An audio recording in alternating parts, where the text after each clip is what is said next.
ओम शांति। 16 दिसंबर 1993 की अव्यक्त वाणी में अव्यक्त बाप दादा ने बताया है, सच्चे स्नेही बन एक बाप द्वारा सर्व संबंधों का साकार में अनुभव करो। सच्चे स्नेही बन एक बाप द्वारा सर्व संबंधों का साकार में अनुभव करो। साकार स्वरूप में सर्व संबंधों का अनुभव कराने वाले बाप दादा अपने स्नेही बच्चों प्रति बोले। आज विश्व स्नेही बाप दादा अपने अति स्नेही और सदा बाप के साथी व सहयोगी आत्माओं को देख रहे हैं। चारों ओर की सर्व ब्राह्मण आत्माएं स्नेही अवश्य हैं। स्नेह ने ब्राह्मण जीवन में परिवर्तन किया है। फिर भी स्नेही 3 प्रकार के हैं। एक है स्नेह करने वाले, दूसरे हैं स्नेह निभाने वाले और तीसरे हैं स्नेह में समाये हुए। समाना अर्थात समान बनना। स्नेह करने वाले कभी स्नेह करते हैं, लेकिन करते करते कभी स्नेह टूट जाता है, कभी जुट जाता है। इसीलिए समय प्रति समय स्नेह जोड़ने में पुरुषार्थ करना पड़ता है, क्योंकि बाप के साथ साथ और कहाँ भी स्नेह, चाहे व्यक्ति से, चाहे प्रकृति के साधनों से, कहाँ भी संकल्प मात्र भी स्नेह जुटा हुआ है तो बाप से स्नेह करने वालों की लिस्ट में आ जाते हैं। स्नेह की निशानी है बिना कोई मेहनत के स्नेही के तरफ स्नेह स्वतः ही जाता है। स्नेह करने वाली आत्मा का हर समय, हर स्थिति, हर परिस्थिति में आधार अनुभव होता है। अगर साधनों से स्नेह है तो उस समय बाप से भी ज़्यादा साधन का आधार अर्थात सहारा अनुभव होता है। उस समय उस आत्मा के संकल्प में बाप का स्नेह याद भी आता है। सोचते भी हैं कि बाप का स्नेह श्रेष्ठ है, लेकिन यह साधन व व्यक्ति का आधार भी आवश्यक है। इसलिए दोनों तरफ स्नेह अधूरा हो जाता है और बार बार स्नेह जोड़ना पड़ता है। एक बल, एक भरोसा के बजाय दूसरा भी भरोसा साथ साथ आवश्यक लगता है। इसलिए बाप के स्नेह द्वारा जो सर्व प्राप्ति का अनुभव हो, उसके बजाय दूसरे सहारे द्वारा अल्पकाल की प्राप्ति अपने तरफ आकर्षित कर लेती है।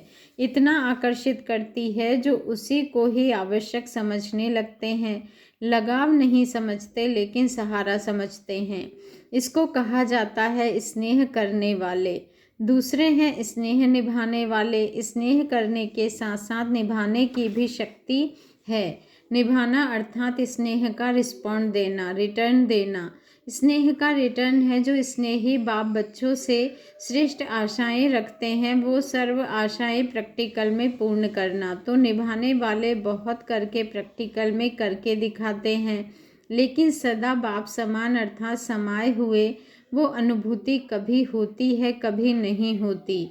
फिर भी निभाने वाले समीप हैं, लेकिन समान नहीं हैं। निभाने वालों को निभाने के रिटर्न में पदम गुणा, हिम्मत और उमंग उत्साह की मदद विशेष बाप द्वारा मिलती रहती है। तीसरे जो स्नेह में समाये हुए हैं, उन आत्माओं के नैनों में, मुख में, संकल्प में, हर कर्म में सहज और स्वतः स्नेही बाप का साथ सदा ही अनुभव होता है। बाप उससे जुदा नहीं और वो बाप से जुदा नहीं। हर समय बाप के स्नेह के रिटर्न में प्राप्त हुई सर्व शक्तियों, सर्व प्राप्तियों में संपन्न और संतुष्ट रहते हैं। इसलिए और किसी भी प्रकार का सहारा उन्हों को आकर्षित नहीं कर सकता, क्योंकि कोई न कोई अल्पकाल की प्राप्ति की आवश्यकता किसी और को सहारा बनाती है, अर्थात संपूर्ण स्नेह में अंतर डालती है। स्नेह में समाई हुई आत्माएं सदा प्राप्ति संपन्न होने के कारण सहज ही एक बाप दूसरा न कोई इस अनुभूति में रहती है। तो स्नेही सभी हैं, लेकिन 3 प्रकार के हैं। अब अपने से पूछो, मैं कौन? अपने को तो जान सकते हैं ना, स्नेही है, तभी स्नेह के कारण ब्राह्मण जीवन में चल रहे हैं। लेकिन स्नेह के साथ निभाने की शक्ति, इसमें नंबरवार बन जाते हैं। स्नेह के साथ शक्ति भी आवश्यक है। जिसमें स्नेह और शक्ति दोनों का बैलेंस है, वही बाप समान बनता है। ऐसे समाई हुई आत्माओं का अनुभव यही होगा। बाप के स्नेह से दूर होना यह मुश्किल है, समाना सहज है। दूर होना मुश्किल है, क्योंकि समाई हुई आत्माओं के लिए एक बाप ही संसार है। संसार में आकर्षित करने वाली 2 ही बातें हैं। एक व्यक्ति का संबंध और दूसरा भिन्न भिन्न वैभवों और साधनों द्वारा प्राप्ति होना। तो समाई हुई आत्मा के लिए सर्व संबंध के रस का अनुभव एक बाप द्वारा सदा ही होता है। सर्व प्राप्तियों का आधार एक बाप है, ना कि वैभव व साधन। वैभव व साधन रचना है और बाप रचता है।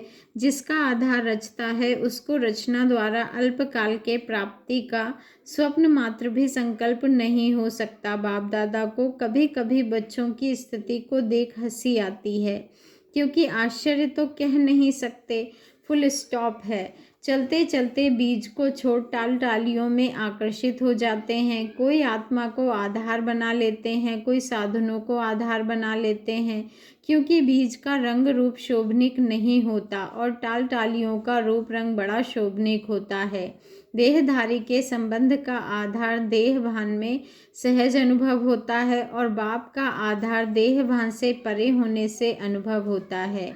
देह भान में आने की आदत तो है ही, न चाहते भी हो सकते हैं। इसीलिए देहधारी के संबंध का आधार व सहारा सहज अनुभव होता है। समझते भी हैं कि ये ठीक नहीं है, फिर भी सहारा बना लेते हैं।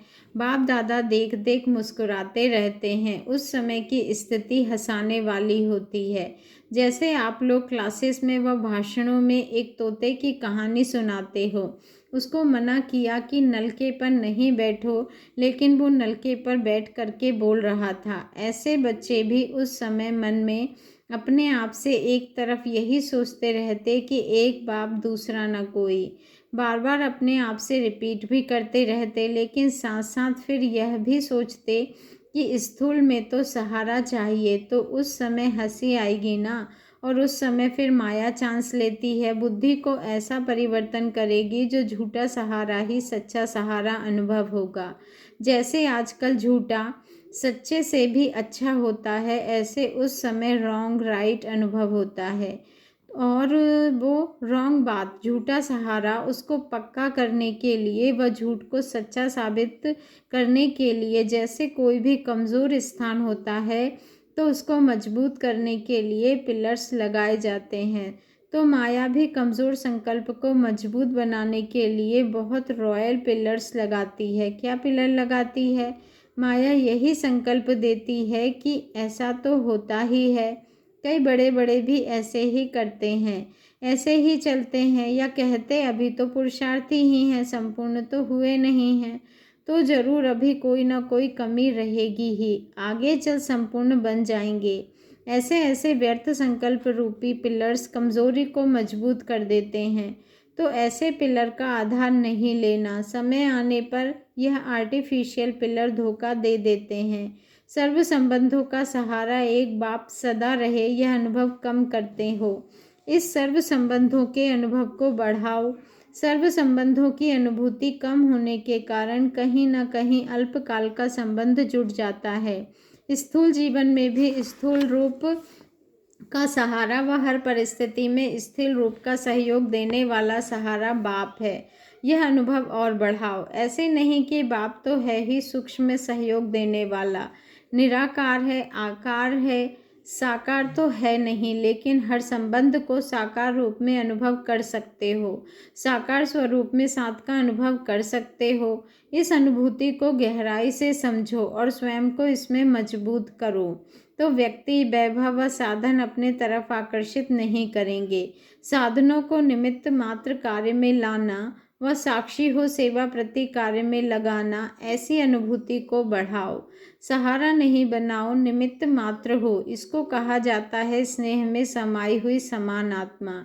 तो अपने से सोचता कि मैं कौन, समझा? अच्छा, सदा स्नेह में समाये हुए समान आत्माओं को, सदा एक बाप से सर्व संबंध का अनुभव करने वाली आत्माओं को, सदा एक बाप को आधार मूर्त सच्चा सहारा अनुभव करने वाली आत्माओं को, सदा सर्व प्राप्ति रचता बाप द्वारा अनुभव करने वाली आत्माओं को, सदा सहज स्वतः एक बल एक भरोसा करने वाली सच्ची स्नेही आत्माओं को बाप दादा का याद प्यार और नमस्ते। और हम रूहानी बच्चों का रूहानी बाप दादा को दिल से याद प्यार, गुड मॉर्निंग और नमस्ते। शुक्रिया बाबा, शुक्रिया दादियों से मुलाकात। सदा समाये हुए या याद में रहने की मेहनत करनी पड़ती है, सिवाय एक बाप के और कोई दिखाई नहीं देता। जब कहानियाँ सुनते हो तो हंसी आती है ना, कहानी जब तक चलती है तब तक समझ में नहीं आती, और जब कहानी समाप्त होती है तो सोचते हैं यह क्या हुआ, मैं थी या और कोई था, ऐसे भी सोचते हैं। क्योंकि उस समय परवश होते हैं ना, तो परवश को अपना होश नहीं होता है। जब अपना होश आता है तो फिर आगे बढ़ने का जोश भी आता है। अच्छा संगठन बढ़ता जा रहा है और बढ़ता ही रहेगा, और आप निमित्त आत्माएं यह सब खेल देख हर्षित होते रहते हो। सभी चल रहे हैं, कोई चल रहा है, कोई उड़ रहा है, और आप लोग क्या करते हो? उड़ते उड़ते साथ में औरों को भी उड़ा रहे हो, क्योंकि रहमदिल बाप के रहमदिल आत्माएं बन गए तो रहम आता है ना। घृणा नहीं आती, लेकिन रहम आता है, और यह रहम ही दिल के प्यार का काम करता है। अच्छा, जो भी चल रहा है अच्छे से अच्छा चल रहा है। अथक बन सेवा कर रहे हैं ना। निमित्त आत्माओं के अथकपन को देख सब में उमंग आता है ना। अव्यक्त बाप दादा की पर्सनल मुलाकात ग्रुप नंबर 1 से। साधारणता को समाप्त कर विशेषता के संस्कार नेचुरल और नेचर बनाओ। अपने को सदा संगम युग के रूहानी मौजों में रहने वाले अनुभव करते हो। मौजों में रहते हो या कभी मौज में कभी मूंझते भी हो, या सदा मौज में रहते हो, क्या हाल चाल है? कभी कोई ऐसी परिस्थिति आ जाए या ऐसी कोई परीक्षा आ जाए तो मूंझते हो थोड़े टाइम के लिए, और उस थोड़े टाइम में अगर आपको काल आ जाए तो फिर क्या होगा? अकाले मृत्यु का तो समय है ना, तो थोड़ा समय भी अगर मौज के बजाय मूंझते हैं और उस समय अंतिम घड़ी हो जाए तो अंतमति सो गति क्या होगी? इसलिए सुनते रहते हो ना सदा एवर रेडी। एवर रेडी का मतलब क्या है? क्या हर घड़ी ऐसे एवर रेडी हो? कोई भी समस्या संपूर्ण बनने में विघ्न रूप नहीं बने। अंत अच्छी तो भविष्य आदि भी अच्छा होता है। जैसा मत में होगा वैसी गति होगी। तो एवर रेडी का पाठ इसीलिए पढ़ाया जा रहा है। ऐसे नहीं सोचो कि थोड़ा समय होता है, लेकिन थोड़ा समय भी 1 सेकंड भी धोखा दे सकता है। वैसे सोचते हैं ज़्यादा टाइम नहीं चलता, ऐसा 2-4 मिनट चलता है, लेकिन 1 सेकंड भी धोखा देने वाला हो सकता है। तो मिनट की तो बात ही नहीं सोचो, क्योंकि सबसे वैल्यूबल आत्माएं हो, अमूल्य हो। अमूल्य आत्माओं का कोई दुनिया वालों ने मूल्य नहीं कर सकते। अमूल्य आत्माओं का कोई दुनिया वालों से मूल्य नहीं कर सकते। दुनिया वाले तो आप सबको साधारण समझेंगे, लेकिन आप साधारण नहीं हो, विशेष आत्माएं हो। विशेष आत्मा का अर्थ ही है जो भी कर्म करें, जो भी संकल्प करें, जो भी बोल बोले, वो हर बोल और हर संकल्प विशेष है, साधारण नहीं हो। समय भी साधारण रीति से नहीं जाए, हर सेकंड और हर संकल्प विशेष हो। इसको कहा जाता है विशेष आत्मा। तो विशेष करते करते साधारण नहीं हो जाए, ये चेक करो। कई ऐसे सोचते हैं कि कोई गलती नहीं की, कोई पाप कर्म नहीं किया, कोई वाणी से भी कोई उल्टा सुल्टा शब्द नहीं बोला, लेकिन भविष्य और वर्तमान श्रेष्ठ बनाया। बुरा नहीं किया लेकिन अच्छा किया। सिर्फ ये नहीं चेक करो कि बुरा नहीं किया, लेकिन बुरे की जगह पर अच्छे से अच्छा किया या साधारण हो गया। तो ऐसे साधारणता नहीं हो, श्रेष्ठता हो। नुकसान नहीं हुआ लेकिन जमा हुआ, क्योंकि जमा का समय तो अभी है ना। अभी का जमा किया हुआ भविष्य अनेक जन्म खाते रहेंगे, तो जितना जमा होगा उतना ही खाएंगे ना। अगर कम जमा किया तो कम खाना पड़ेगा, अर्थात प्रारब्ध कम होगी। लेकिन लक्ष्य है श्रेष्ठ प्रारब्ध पाने का, या साधारण भी हो जाए तो कोई हर्जा नहीं।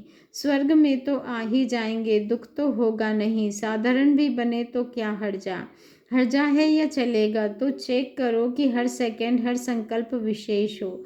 जैसे आधा कल्प के देह भान का अभ्यास नेचुरली न चाहते हुए भी चलता रहता है। देह अभिमान में आना नेचुरल हो गया है ना। ऐसे देही अभिमानी अवस्था नेचुरल और नेचर हो जाए तो जो नेचर होती है वह स्वतः ही अपना काम करती है। सोचना नहीं पड़ता है, बनाना नहीं पड़ता है, करना नहीं पड़ता है, लेकिन स्वतः हो ही जाती है। तो ऐसे विशेषता के संस्कार नेचर बन जाए और हर एक के दिल से निकले। ऐसे नहीं कि मेरी नेचर यह है, मेरी नेचर यह है, नहीं। हर एक के मुख से, मन से यही निकले कि मेरी नेचर है ही विशेष आत्मा के विशेषता की। तो ऐसे है या मेहनत करनी पड़ती है? जो नेचर होती है उसमें मेहनत नहीं होती। किसी की नेचर रमणीक है तो स्वतः ही रमणीकता चलती रहती है ना, उसको पता भी नहीं पड़ेगा कि मैंने क्या किया। कोई कहेगा तो भी कहेंगे कि मैं क्या करूं, मैं क्या करूं।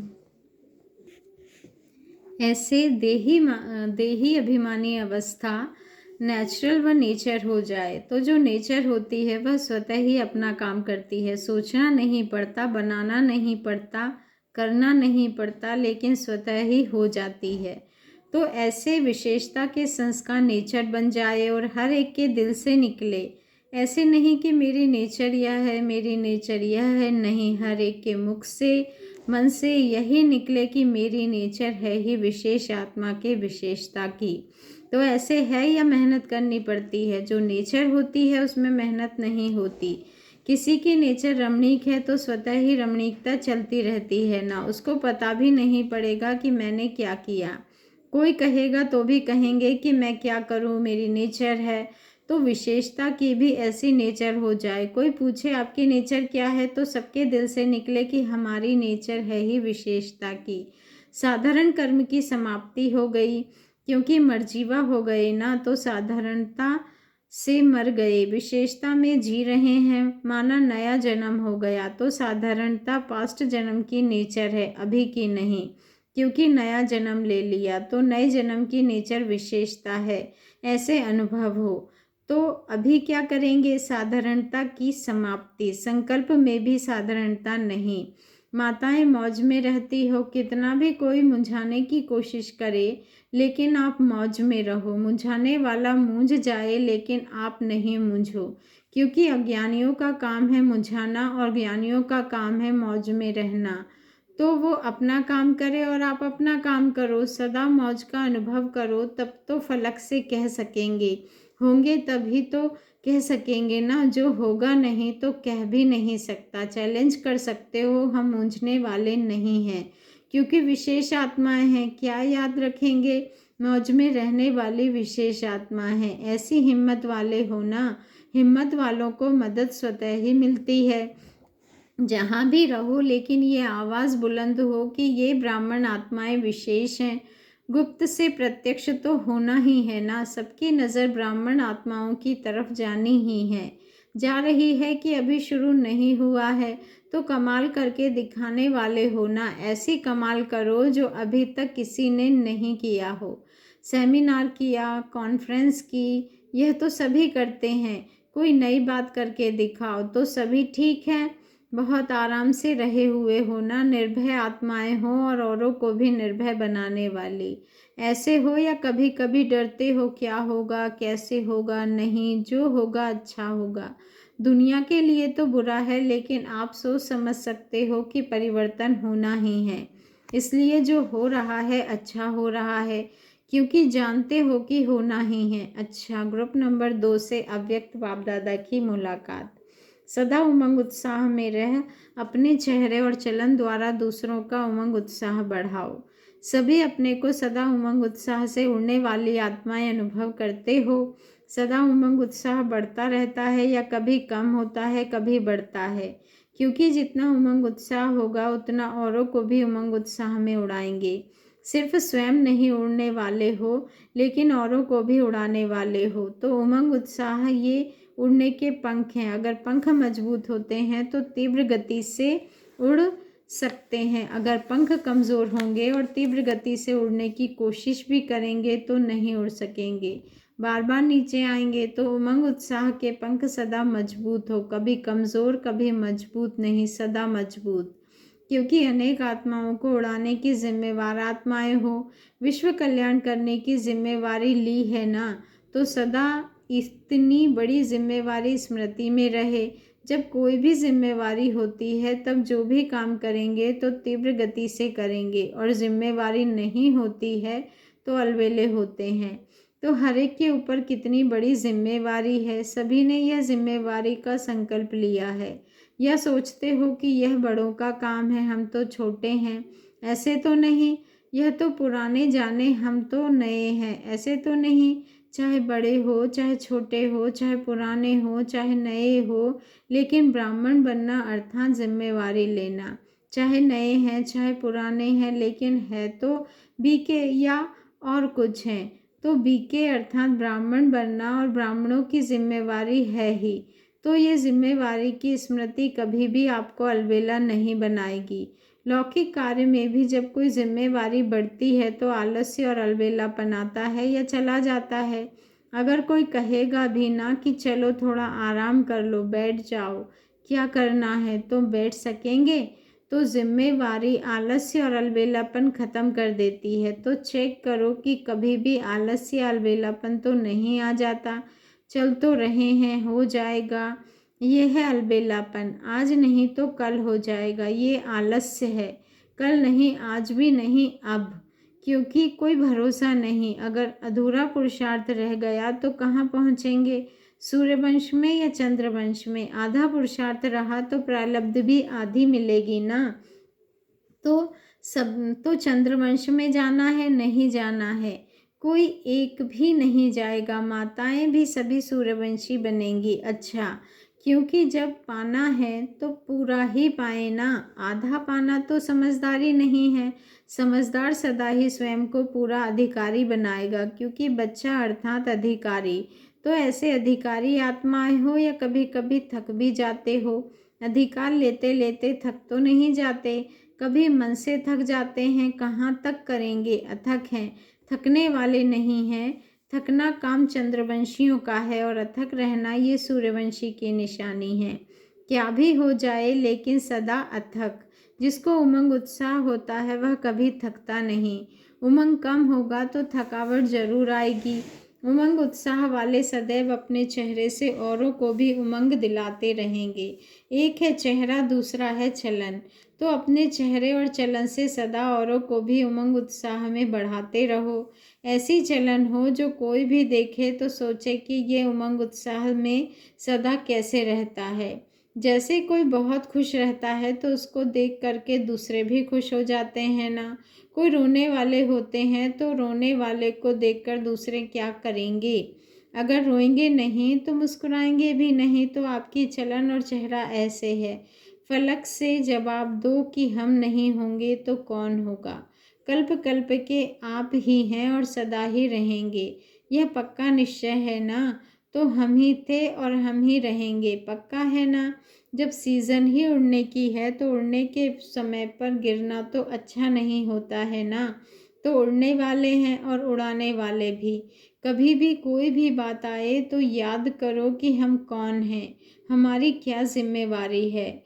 अभी देखेंगे कि स्वस्थिति व सेवा में नंबर आगे कौन जाता है। स्वस्थिति में भी नंबर 1 लेना है तो सेवा में भी नंबर 1 लेना है। अच्छा, ग्रुप नंबर 3 से अव्यक्त बाप दादा की मुलाकात। सर्व की ब्लेसिंग लेने के लिए कर्म और योग का बैलेंस रखो। सदा अपने को कर्मयोगी आत्माएं अनुभव करते हो। कर्मयोगी अर्थात हर कर्म योग युक्त हो। कर्म अलग, योग अलग नहीं। कर्म में योग, योग में कर्म, सदा दोनों साथ हैं, तब कहते हैं कर्मयोगी। ऐसे नहीं जब योग में बैठें तो योगी हैं और कर्म में जाएं तो योग साधारण हो जाए और कर्म महान हो जाए। सदा दोनों का साथ रहे, बैलेंस रहे, तो ऐसे कर्मयोगी हो। या जब कर्म में लग जाते हो तो योग कम हो जाता है, और जब योग में बैठते हो तो लगता है कि बैठे ही रहें तो अच्छा है। कर्मयोगी आत्मा सदा ही कर्म और योग का साथ रखने वाली अर्थात बैलेंस रखने वाली। कर्म और योग का बैलेंस है तो हर कर्म में बाप द्वारा तो ब्लेसिंग मिलती ही है, लेकिन जिसके संबंध संपर्क में आते हैं उनसे भी दुआएं मिलती है। कोई अच्छा काम करता है तो दिल से उसके लिए दुआएं निकलती है, ना कि बहुत अच्छा है तो बहुत अच्छा मानना, यह दुआएं हैं। और जो अच्छा कार्य करता है और उसके संग में रहना सदा सभी को अच्छा लगता है, उसके सहयोगी बहुत बन जाते हैं तो दुआएं भी मिलती है, सहयोग भी मिलता है। तो जहाँ दुआएं हैं, सहयोग है, वहाँ सफलता तो है ही। तो कितनी प्राप्ति है, बहुत प्राप्ति हुई ना। इसलिए सदा कर्मयोगी। जब योग होगा तो कर्म स्वतः ही श्रेष्ठ होगा, और योग का अर्थ ही है श्रेष्ठ बाप की स्मृति में रहना, और स्वयं भी श्रेष्ठ आत्मा हूँ इस स्मृति में रहना।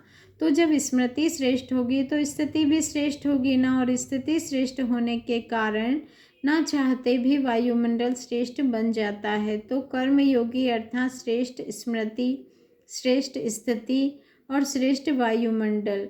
कोई ज्ञान सुने नहीं सुने, योग सीखे नहीं सीखे, लेकिन वायुमंडल का प्रभाव स्वतः ही उनको आकर्षित करता है। मधुबन में क्या विशेष अनुभव करते हो? तपस्या का वायुमंडल है ना, तो जो भी आते हैं उनका योग बिना मेहनत के ही लग जाता है। योग लगाना नहीं पड़ता, योग लग ही जाता है। ऐसे होता है ना। मधुबन में योग लगाने की मेहनत नहीं करनी पड़ती, क्योंकि वायुमंडल तपस्या का है, संग तपस्वी आत्माओं का है। ऐसे जहाँ भी आप कर्म योगी बन कर्म करते हो, वहाँ का वातावरण वायुमंडल ऐसे औरों को सहयोग देगा। अनुभवी होना, सहयोग मिलता है ना, तो आपका सहयोग भी औरों को मिलेगा। जहाँ रहते हो वहाँ सेवा होती है। जहाँ सदा कर्मयोगी आत्मा बाप को भी प्रिय है तो विश्व को भी प्रिय है। विश्व के भी प्रिय बने हो या बन रहे हो, देखो कल्प पहले भी विश्व के प्रिय बने हो, तभी आपके जड़ चित्रों को भी सभी कितना प्यार करते हैं। तो वो आपके चित्र हैं ना, अपने से इतना प्यार नहीं होगा जितना चित्रों से होगा। तो चैतन्य में बने हो तभी जड़ चित्रों की निशानी देख रहे हो। चैतन्य रूप में अपने जड़ चित्र यादगार देख रहे हो, तो देख करके खुशी होती है ना। हम ऐसे विश्व के प्रिय बने हैं, क्योंकि बाप के प्रिय बने हो ना, तो कितनी खुशी है। खुशी में नाचते रहते हो। सभी को खुशी में नाचना आता है। ऐसा कोई है जिसको खुशी में नाचना नहीं आता? सभी को आता है। पाँव से नाचना तो किसी को आएगा, किसी को नहीं आएगा, लेकिन खुशी में नाचना तो सभी को आएगा, और इस नाचने में थकते भी नहीं, तो सदा नाचते रहते हो। ब्राह्मण जीवन में सिवाय खुशी के और है ही क्या? दुख धाम तो छोड़ दिया ना, तो दुख क्यों आए? और जहाँ दुख नहीं होगा तो खुशी होगी ना। संगम वासी सदा खुश रहते हैं, कलयुग वासी दुखी रहते हैं। तो संगम युगी हो या कभी कभी दुखधाम वासी भी बन जाते हो, या कभी कभी गलती से चले जाते हो। स्वप्न में भी दुख की लहर नहीं आ सकती, साकार की तो बात ही नहीं है। तो सभी याद रखना कि हम कर्म योगी हैं, कर्म और योग को सदा साथ रखने वाले हैं। सदा खुश रहने वाले कर्मयोगी बाप के प्रिय आत्माएं हैं। यही खुशी सदा अविनाशी रहे, कभी कभी वाले नहीं सदा वाले। कभी खुशी कभी दुख की लहर वाले, यह अच्छा नहीं लगता। तो खुश हैं और सदा खुश रहेंगे। अच्छा, ग्रुप नंबर 4 से अव्यक्त बाप दादा की मुलाकात। सदा खुश नसीब भाग्यवान आत्मा की स्मृति में रहकर सबको भाग्यवान बनाओ। सदा अपने श्रेष्ठ भाग्य को स्मृति में रखते हुए अपने को समर्थ आत्माएं अनुभव करते हो, क्योंकि जितनी स्मृति होगी उतनी समर्थी होगी। स्मृति कम तो समर्थी भी कम। तो स्मृति स्वरूप बने हो या स्मृति लानी पड़ती है। जैसे अपना साकार स्वरूप कभी नहीं भूलता है, सदा स्मृति रहती ही है कि मैं फलाना हूँ, मैं ऐसा हूँ। ऐसे ही अपने भाग्य के स्मृति स्वरूप बनो। याद करने से स्मृति आए और चलते चलते स्मृति विस्मृति में आ जाए तो उसको स्वरूप नहीं कहेंगे। स्वरूप कभी भूलता नहीं। एक है स्मृति करने वाले और दूसरे हैं स्मृति स्वरूप रहने वाले। तो आप सभी कौन हो? स्वरूप बन गए हो या विस्मृति स्मृति का खेल चलता है? हॉस्पिटल और आबू निवासी बाप दादा के सामने बैठे हैं। आप सभी तो बहुत बहुत भाग्यवान हो, क्योंकि मेजॉरिटी मधुबन निवासी हो, या समझते हो कि मधुबन और हॉस्पिटल अलग है। मधुबन निवासी हो ना। किस वातावरण में रहते हो? वायुमंडल के वातावरण में रहते हो या अलग हॉस्पिटल के वातावरण में रहते हो? क्योंकि सबसे बड़ी पालना है ज्ञान की पालना, मुरली की पालना। तो वो हॉस्पिटल या अपने अपने घरों में सुनते हो या मधुबन में ही सुनते हो, तो सबसे श्रेष्ठ पालना मुरली है, और दूसरी पालना ब्रह्मा भोजन है। वो आत्मा की पालना, वो शरीर की पालना तो दोनों मधुबन में होती है ना।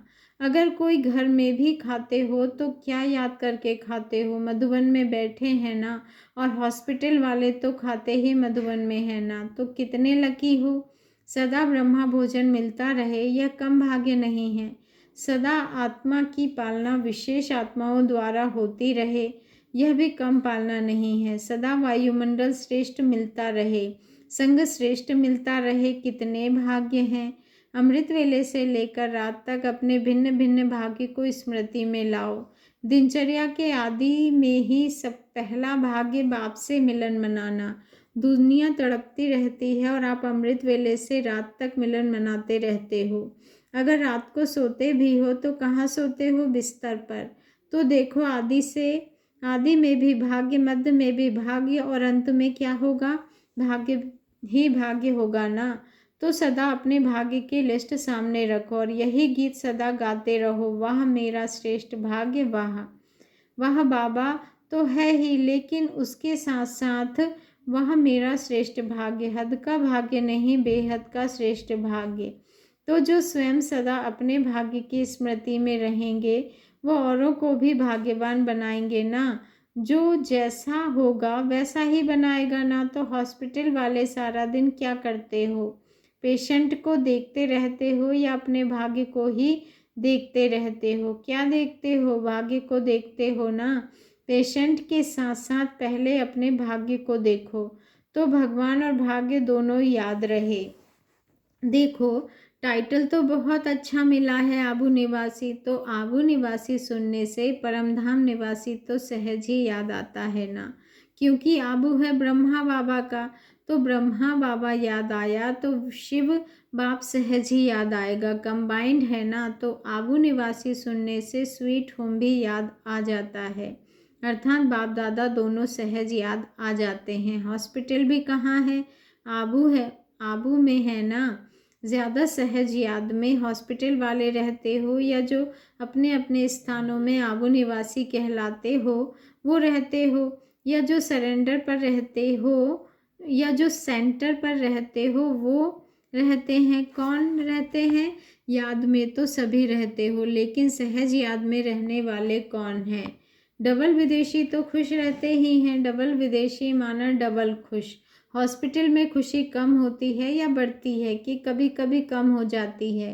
कम नहीं होनी चाहिए, क्या भी हो, कैसा भी हो, मरने तक बात आ जाए लेकिन खुशी नहीं जाए। मृत्यु भले हो जाए लेकिन खुशी नहीं जाए। शरीर चला जाए कोई हर्जा नहीं, क्योंकि गारंटी है ना अगर खुशी में जाएंगे तो अनेकों को खुश करने के लिए जाएंगे। तो इतना पक्का है शरीर जाए लेकिन खुशी नहीं जाए। ब्राह्मण जीवन माना खुशी के जीवन। अगर ब्राह्मण है और खुशी नहीं है तो ब्राह्मण जीवन ही नहीं है। तो सभी पक्के ब्राह्मण तो हैं ही, इसमें तो पूछने की बात ही नहीं। जब अपने साइन करते हो तो पहले ऑक्यूपेशन में बीके लिखते हो ना, तो ब्राह्मण अर्थात खुश नसीब, सदा खुश रहने वाले। किसी की हिम्मत नहीं जो ब्राह्मण आत्मा की खुशी कम कर सके। माया हो या माया का बाप हो, लेकिन खुशी नहीं गायब कर सके। माया का बाप कौन? रावण को माया का बाप कह दो तो खुशी कम हो नहीं सकती, चाहे जहाँ भी रहो, लेकिन खुशी गायब नहीं हो सकती, असंभव है। इतने फलक से कहते हो पता नहीं, कभी कभी संभव हो भी जाए।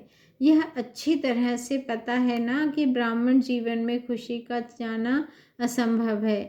तो हर एक का चेहरा खुशनुमा, खुशनसीब दिखाई दे, हर एक के मस्तक पर खुशी का भाग्य चमक रहा है ना। बादल तो नहीं आते हैं, बादल किसी भी चीज़ को छिपा देते हैं, तो बादल नहीं आ सकते। सदा चमकते रहो। शक्तियाँ क्या सोचती हैं? शक्तियाँ खुशी के गीत गाती रहती हैं और पांडव नाचते रहते हैं। ब्राह्मण जीवन में है ही नाचना और गाना।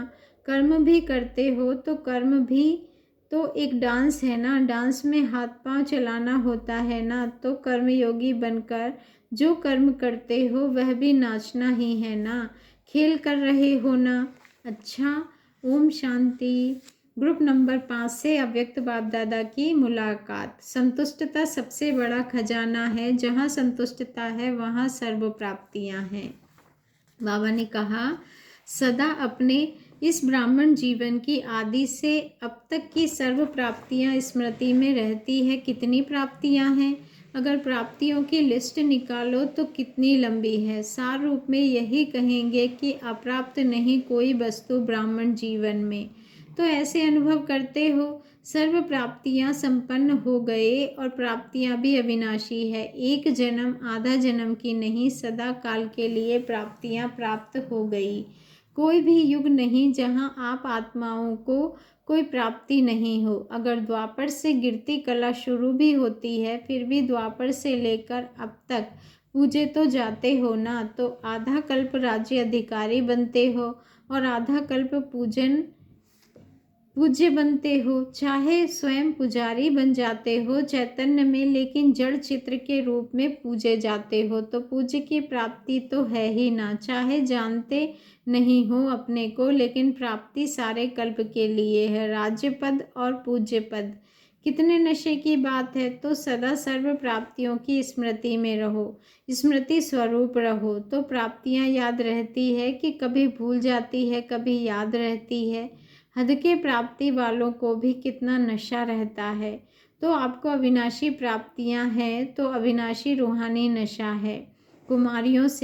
कुमारियों को नशा रहता है, सदा रहता है या कभी भूल भी जाता है, कभी मूड ऑफ होता है। कुमारियों का मूड ऑफ होता है, रोती नहीं हो लेकिन चुप हो जाती हो।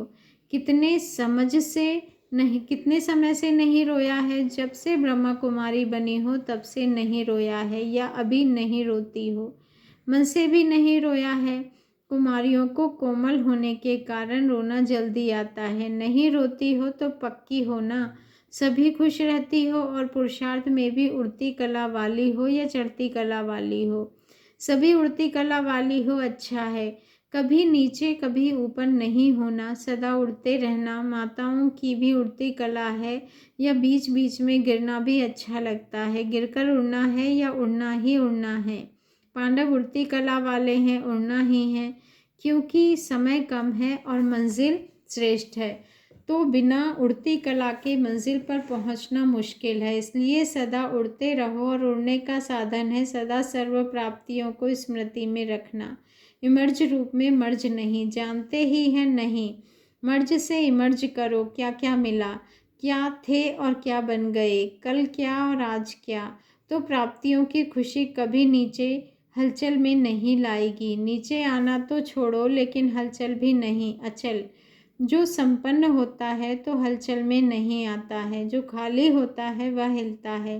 कोई भी चीज़ हिलने वाली होती है तो उसको चारों ओर से संपन्न कर देते हैं, भरपूर कर देते हैं, तो हिलती नहीं है। और कोना भी खाली होगा तो हिलेगी, और हिलते हिलते टूटेगी। तो संपन्नता अचल बनाती है, हलचल से छुड़ा देती है।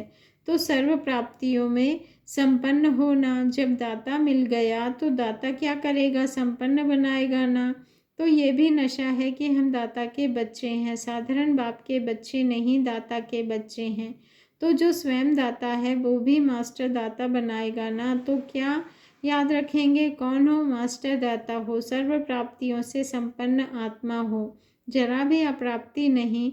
कोई अप्राप्ति है, कोई रह गई है, या कोई चीज़ चाहिए, नाम चाहिए, सेवा चाहिए, थोड़ा चांस मिल जाए, मेरा नाम हो जाए, मेरे को आगे रखा जाए, यह अप्राप्ति तो नहीं है। किसी को है तो बता दो, मकान अच्छा मिल जाए, कार मिल जाए, कार हो तो सेवा अच्छी तरह से कर सकें। जितने साधन उतनी बुद्धि भी जाती है। जैसे हैं जहाँ हैं सदा राजी, जो थोड़े में संतुष्ट रहता है उसको सदा सर्व प्राप्तियों की अनुभूति होती है। संतुष्टता सबसे बड़े से बड़ा खजाना है। जिसके पास संतुष्टता है उसके पास सब कुछ है। जिसके पास संतुष्टता नहीं है तो सब कुछ होते हुए भी कुछ नहीं है, क्योंकि असंतुष्ट आत्मा सदा इच्छाओं के वश होगी। एक इच्छा पूरी होगी और 10 इच्छाएं उत्पन्न होगी। तो आप क्या हो, हद के इच्छा मात्रम अविद्या। ऐसे हो कि कभी कभी छोटी मोटी इच्छा हो जाती है। संतुष्ट हो, सदा यह गीत गाते रहो, पाना था वो पा लिया। अच्छा, सभी संतुष्ट मणियाँ हो ना। अच्छा, ओम शांति। शुक्रिया बाबा, शुक्रिया।